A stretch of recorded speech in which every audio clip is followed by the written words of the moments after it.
Assalamualaikum warahmatullahi wabarakatuh. Perkenalkan, nama saya Afrizal Harahap, mahasiswa Pendidikan Profesi Guru batch 2 tahun 2024 LPTK UIN Sahada Padang Sidimpuan. Sekarang saya sedang melaksanakan PBL di UPTD SD Negeri 11 Sabungan. UIN Sahada cerdas berintegritas.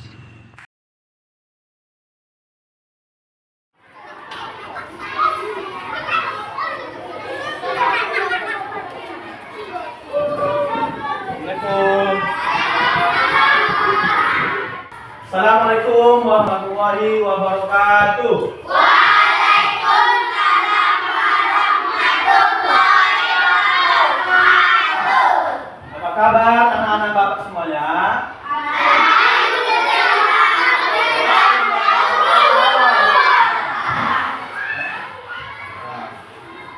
Apakah kita sudah siap untuk belajar hari ini? Siap.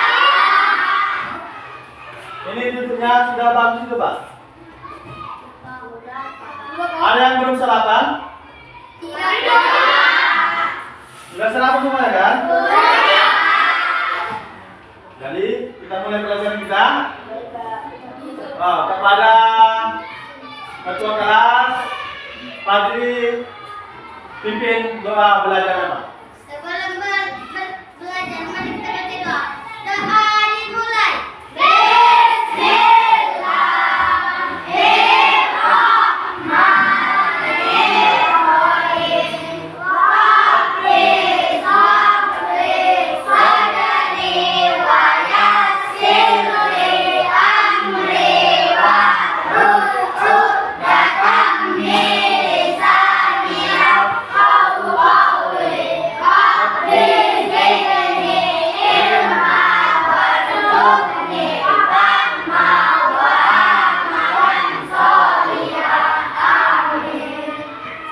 Bapak dulu ya. Ahmad Akbar, Demian, Hadir, Pak. Fatima. Hadir, Pak. Bapak rasa semuanya hadir ini ya, Pak? Baiklah anak-anak Bapak, selanjutnya kita menyanyikan lagu nasional. Judulnya Garuda Pancasila. Setelah Bapak putar videonya, kita menyanyikan sama-sama ya. 1, 2.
Kalau kita menyanyikan lagu kebangsaan itu, Pak, kita harus apa? Semangat, ya. Bagaimana bentuk perjuangan pahlawan-pahlawan kita itu dulu untuk memerdekakan Indonesia melawan penjajah. Mereka itu semangat, kan, Pak. Jadi kita harus semangat menyanyikan lagu kebangsaan Indonesia. Baik ya. Pelajaran kita hari ini apa? Ada yang tahu? Udah lupa? Bapak bilang pada pertemuan kita yang lalu bahwa pelajaran kita ini adalah Quran surah Al-Maun, menyayangi anak yatim. Baik anak-anak Bapak semuanya, untuk membangkitkan semangat kita, mari kita ice breaking terlebih dahulu. Masih ingat ice breaking kita? Apa dia? Quran. 1, 2, 3.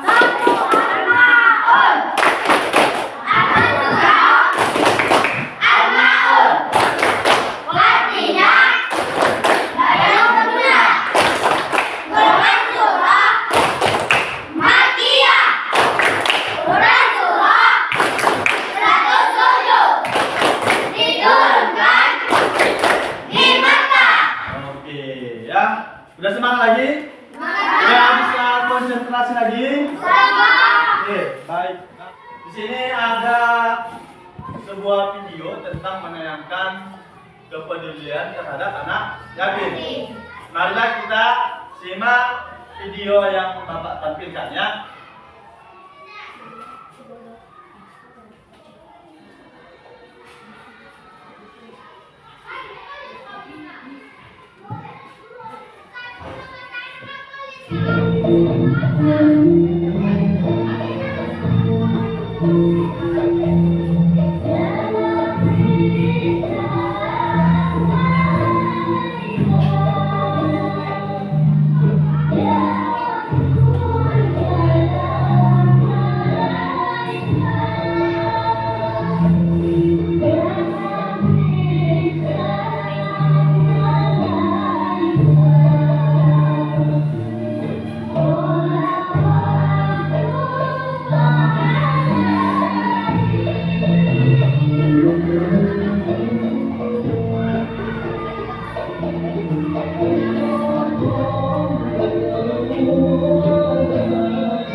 Sudah kita perhatikan video ya Pak? Sudah memperhatikan semua tadi kan? Bapak minta kepada salah satu anak Bapak, siapa yang bisa memberi tanggapan terhadap video yang Bapak tayangkan tadi? Saya Pak. Ya, Nadia. Tadi Pak saya melihat banyak orang tidak mempedulikan anak yatim yang kesusahan. Iya, ya. Menurut teman kamu, Rodia, dia melihat video tadi banyak orang-orang yang tidak memperdulikan anak yatim, orang yang kesusahan, orang yang membutuhkan bantuan kita. Selanjutnya Bapak mau kasih pertanyaan. Apa yang harus kita lakukan apabila kita melihat orang yang kesusahan, orang yang membutuhkan bantuan kita? Ada yang bisa menjawab? Apa yang bisa kita lakukan apabila kita melihat orang yang memerlukan bantuan kita?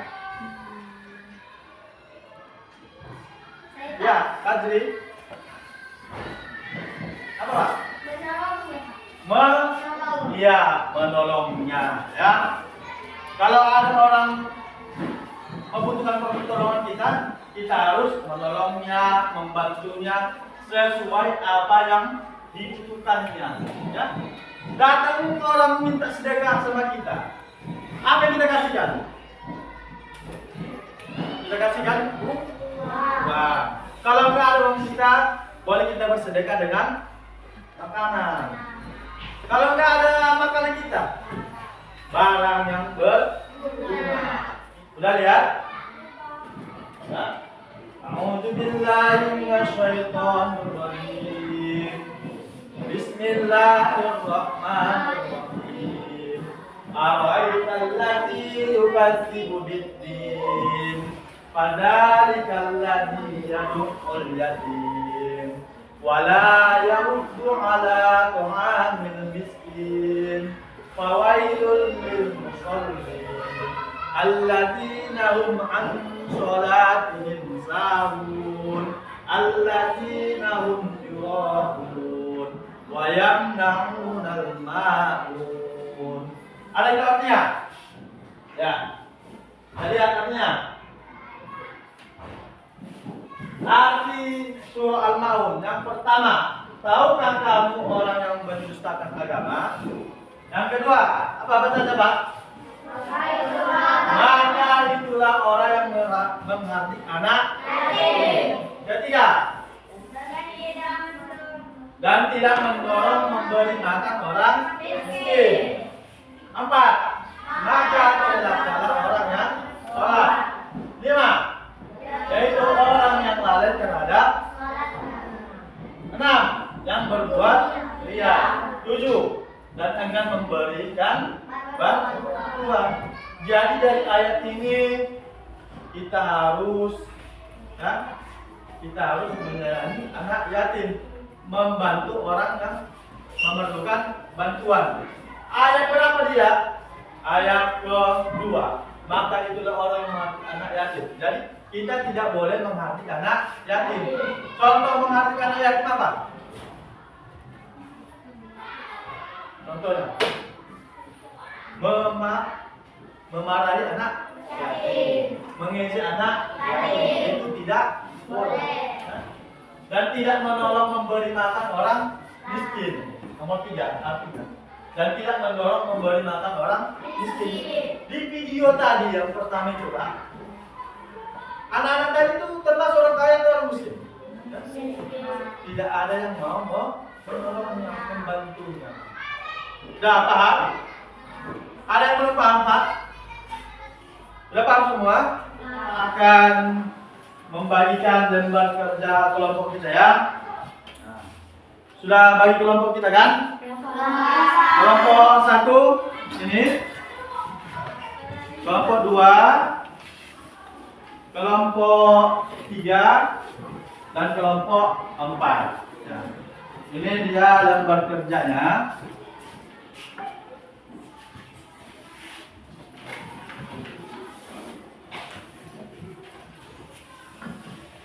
Ya.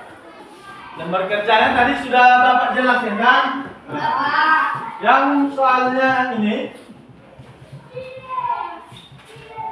ya, identifikasi masalah sosial di sekitar kalian. Sekitar kita apa? Lingkungan rumah kita, kan? Lingkungan sekolah kita. 1. Sebutkan salah satu masalah sosial yang sering terjadi di lingkungan kalian. Mengapa masalah tersebut harus diselesaikan? Yang kedua,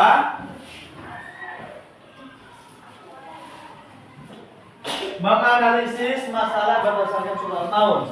Bagaimana nilai-nilai surah Al-Maun dapat membantu menyelesaikan masalah tersebut. Tuliskan langkah konkret yang dapat kalian lakukan untuk membantu mengatasi masalah tersebut. Ya, jadi itulah dia masalah yang harus kita pecahkan. Itulah dia di lembar kerja tadi. Baik, Bapak kasih waktunya 5 menit untuk masing-masing kelompok mendiskusikan permasalahan yang Bapak paparkan tadi. Sudah paham? Ya, mulai kerja kelompok.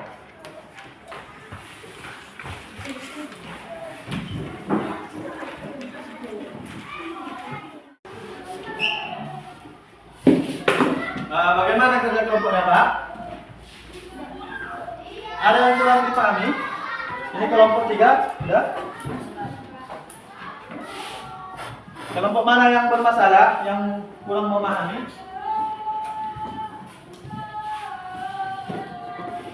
Ini sudah? Kelompok 1. Ada yang kurang paham, Pak? Contoh masalah sosialnya ada yang tahu? Sudah tahu kan? Contohnya kalau ada tetangga kita yang membutuhkan bantuan kita tolong ya.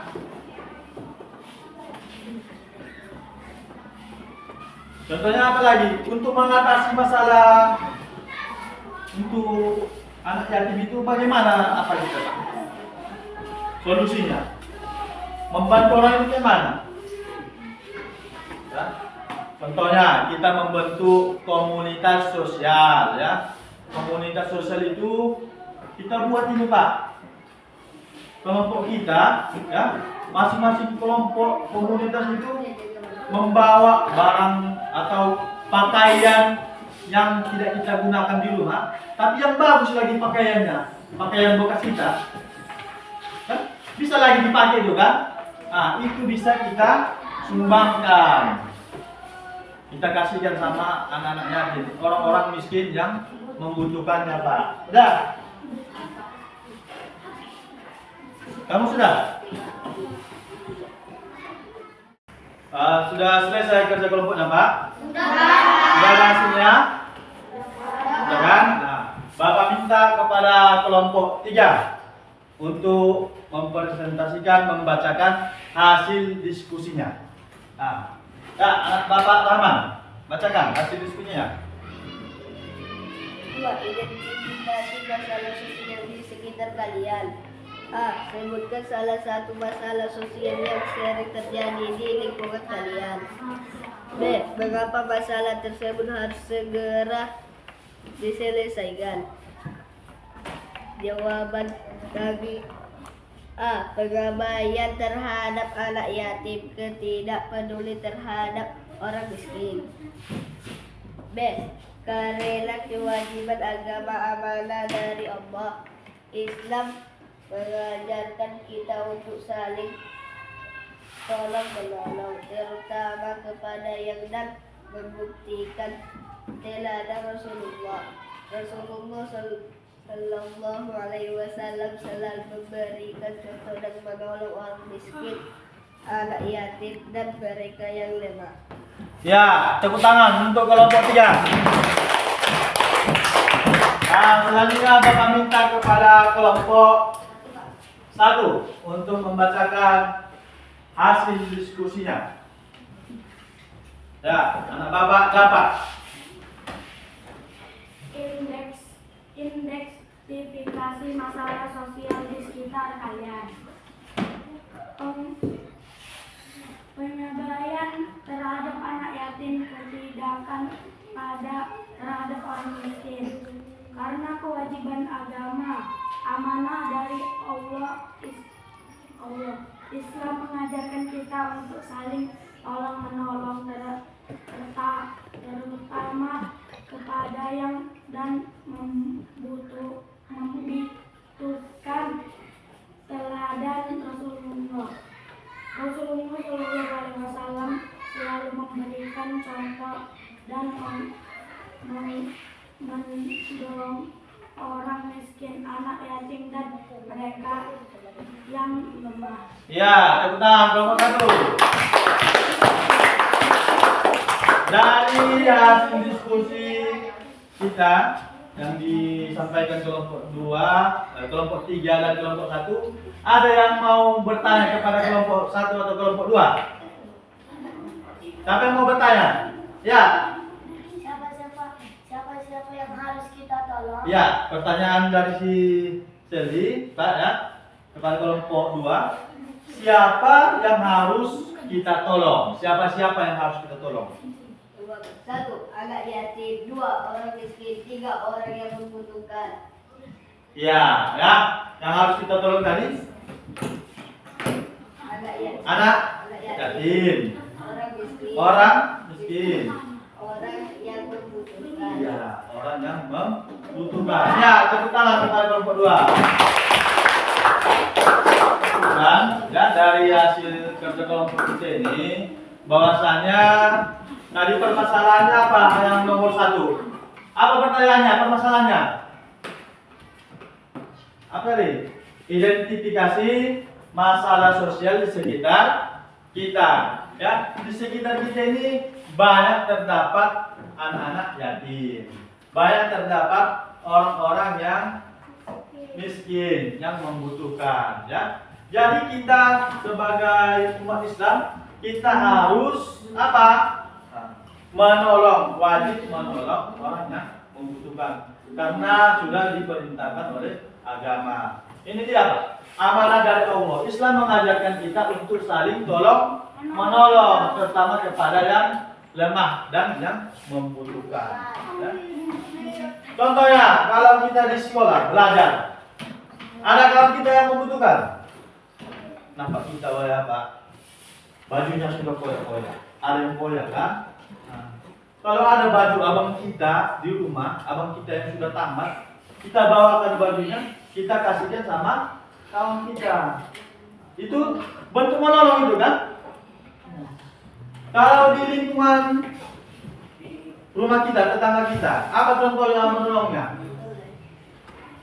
Apa contoh menolongnya?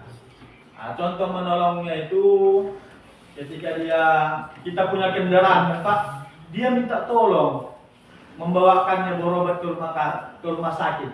Kita harus menolongnya, ya. Sudah paham, Pak? Ada lagi yang belum paham tentang materi kita ini? Ada lagi? Nah, baik ya. Jadi semua sudah paham. Untuk tugas kita selanjutnya, coba kamu simpulkan pelajaran kita pada hari ini tentang materi menyayangi anak yatim. Buat di buku tugasnya. Paham? Buat di buku tugasnya.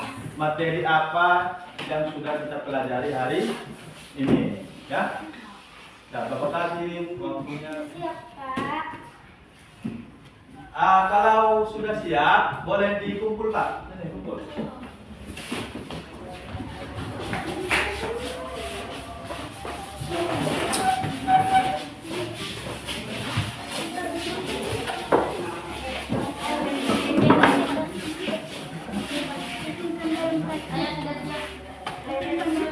Ya. Sorry, duduk lagi, Pak. Duduk yang manis di bangku ya. Udah selesai semua. Kita yaitu menyayangi anak yatim adalah perbuatan yang sangat dianjurkan dalam agama Islam. Agama kita ya, Pak ya.